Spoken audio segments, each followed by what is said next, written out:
אדוני שפתי תפתח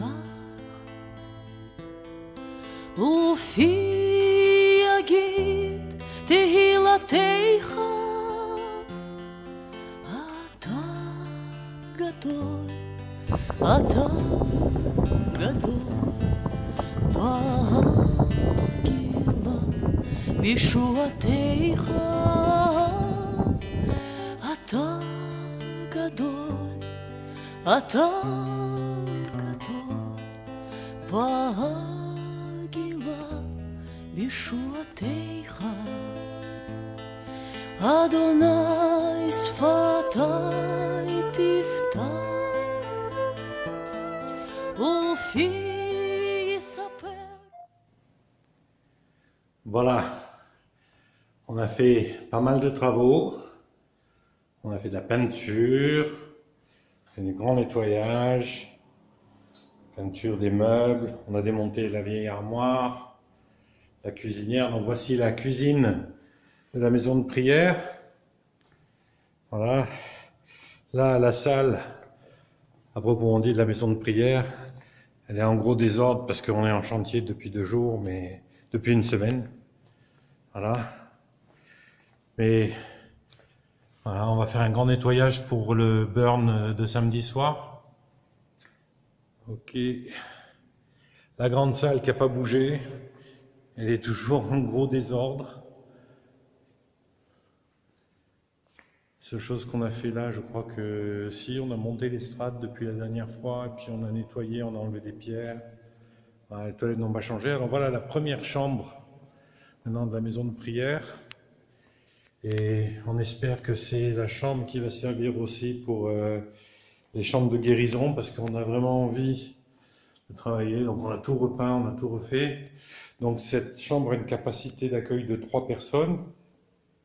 On a un lit ici. Et puis on a un autre lit ici, et sous ce lit-là, il y a un tiroir qui se lève, qui sort, pour avoir encore un lit. Donc là, c'est la salle de bain, elle est presque finie, il reste à installer. On attend l'électricien pour installer le chauffe-eau. On a réparé les toilettes, donc les toilettes fonctionnent maintenant, la douche va bientôt fonctionner. On a réparé l'arrivée d'eau du lavabo, donc voilà. Là, pour cette chambre de 3 personnes, on a une toilette, une douche, un lavabo. On continue notre petite visite. Vous pouvez remarquer qu'on n'a pas les portes de la maison de prière, de la salle de prière. Voilà. Et là, le dortoir. Donc le dortoir qui est là.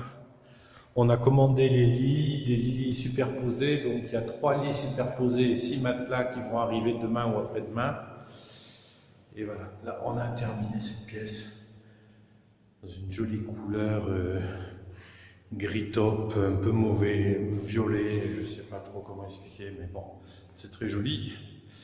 Donc dans les dortoirs, on aura 6 personnes ici dans cette pièce, on aura une petite cuisine dans lesquelles les gens peuvent se faire du thé, du café éventuellement, puis mettre une table, des chaises pour avoir un petit lieu de vie ici pour les gens quand ils ont envie de s'isoler. Donc là on a fini la peinture, voilà, et la salle de bain du dortoir, donc le cumulus qu'on a réussi à installer sans le prendre sur la tête. Il ne reste plus que les branchements électriques qui vont être faits par un pro.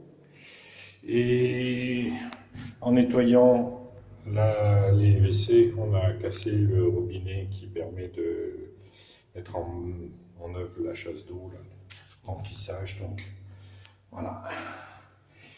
Donc dans cette pièce, lavabo, WC et douche. Donc ça, ce sont le dortoir.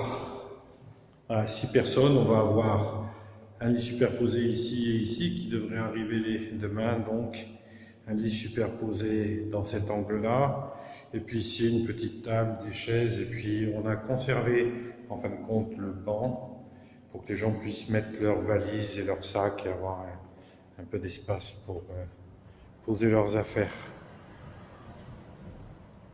Voilà. Et la grande salle dans laquelle on va avoir nos séminaires, nos conférences, nos formations. Voilà. Encore beaucoup de travail dans le chantier. Donc n'hésitez pas à venir nous rejoindre si ça vous dit. On est ouvert à vous recevoir. Voilà, vous avez tout ça sur le site de Mare Nostrum ou sur le Facebook Bet Tehila, c'est le nom de la maison de prière ici. Voilà. À très bientôt.